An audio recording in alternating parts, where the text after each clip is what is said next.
Haha, Thiago Blood Clot Alcantara. Is Thiago the cause of Liverpool's decline in recent weeks and months? Life was sweet for Liverpool at the beginning of the season, barring the 7-2 loss to Aston Villa, of course.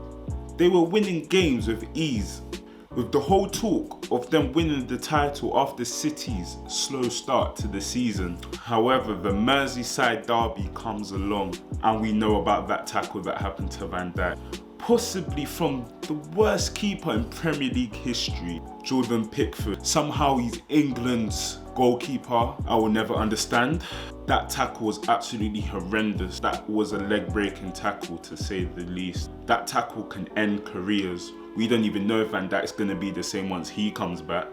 After that, a few eyebrows were raised, but nobody still really questions Liverpool's ability to win the league come the end of the season. Everyone felt as if Liverpool still had enough strength to retain the title. And then it gets a little bit more interesting. Joe Gomez picks up an injury during training at the England camp. At this point, everyone's thinking, "Raw, like, what the fuck is going on?" But Liverpool are still persevering through games. They're still winning games. Fabinho is slotting in perfectly as a makeshift centre-back and is proving to the world that he's as world-class of a centre-back as anyone else in the Premier League. And this is where the capitulation starts for Liverpool. A 1-1 draw to second bottom West Brom.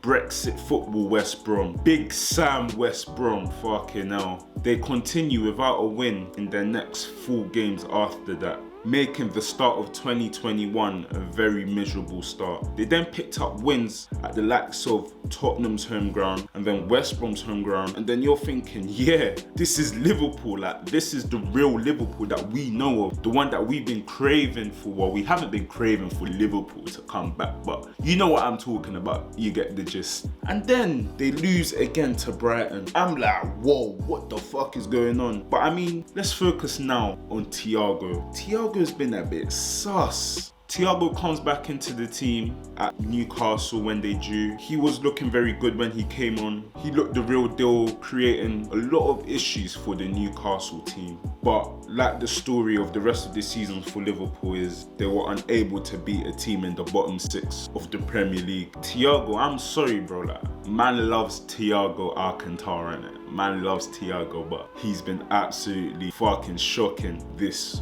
year. I'm not concerned about Thiago's stats because Thiago isn't that kind of player that is known for getting goals and creating assists. He's more known as that player that's able to break the lines, he's able to find a pass, and he's able to control the tempo of the game. So I couldn't give a fuck. Listen, let me say it again. I couldn't give a fuck if Thiago has 0 goals and 0 assists, because that's never really been part of his game.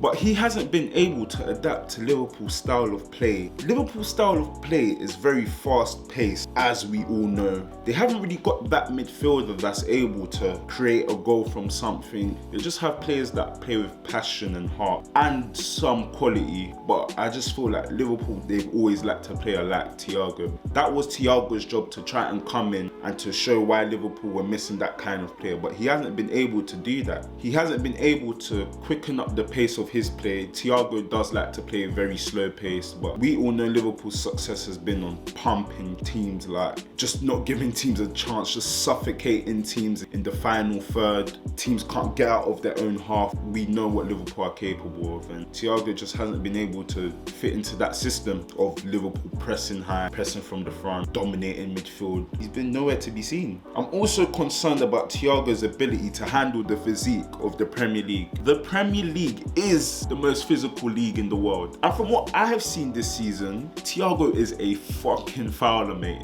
Don't get twisted, I love a fouler. Every Premier League title winning team needs a fouler. Fernandinho was that fouler for Man City. Vieira was that fouler for Arsenal. The list just goes on. So it's not a concern for me that he was that player. Even Fabinho last season was that player for them. But Thiago is fouling players because he just can't handle how strong and big they are. It's not because he's doing it for tactical tactical reasons. He's just not able to win the ball back properly, and it's costing his team. For example, we saw at the Leicester City game, Henderson was absolutely G-checking his ash. He was getting G-checked because what he did is just unacceptable. If you know you're not going to get the ball, just let him go. Why would you foul him? Just leave him. Hopefully they don't score, and then you can look back at that and rectify that mistake that happened. But no, you foul him, and what happens? Leicester go and score that goal, equalising. It just fucks up the rest of the game for Liverpool. Liverpool go on to lose that game 3-1. So it's just not been great from Thiago at all in terms of trying to win the ball back. I would say Thiago's going through that Premier League trauma. That Premier League trauma. You know the Premier League trauma. Thiago can't hack it. He absolutely can't hack the Premier League. We see it all the time with players. Di Maria, one of them. Sebastian Veron. I'm going to throw back the years. If you know your football, you'll know about Sebastian Veron for United. Unable to perform in the Premier League, and he came at a hefty price tag. Who else have we got? Robinho for Man City came for a big price tag once again. So it's not that Thiago isn't a great player. He might just not be able to handle the Premier League at the moment. I say the Premier League trauma because the Premier League is a scary proposition for players. I mean, imagine if you're new to the league, a ball-playing midfielder, ball-playing attacker, and you're seeing guys like Ben Mee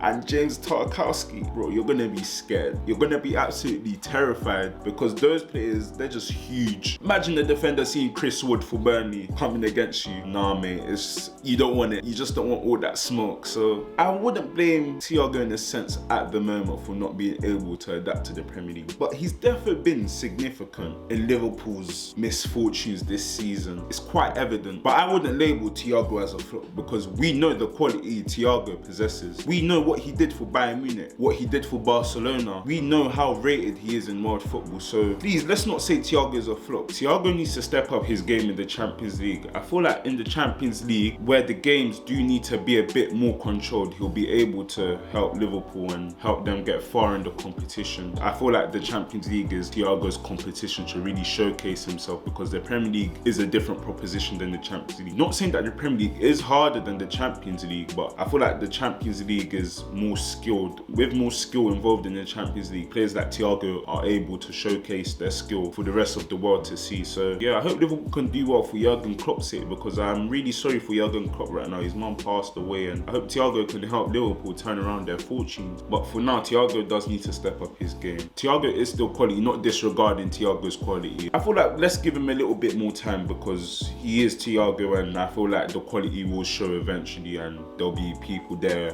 who will be chatting shit and saying, I knew Thiago was a baller, but they will just be hopping on the bandwagon, let's be real. If you like this video, please make sure to like and subscribe and let us know what you think on the criticism of Thiago. Is it fair or unfair? We will be releasing a podcast soon. It's coming up. Hopefully by the end of this week, we'll be able to showcase the podcast for our YouTube subscribers. But thank you, and we're out.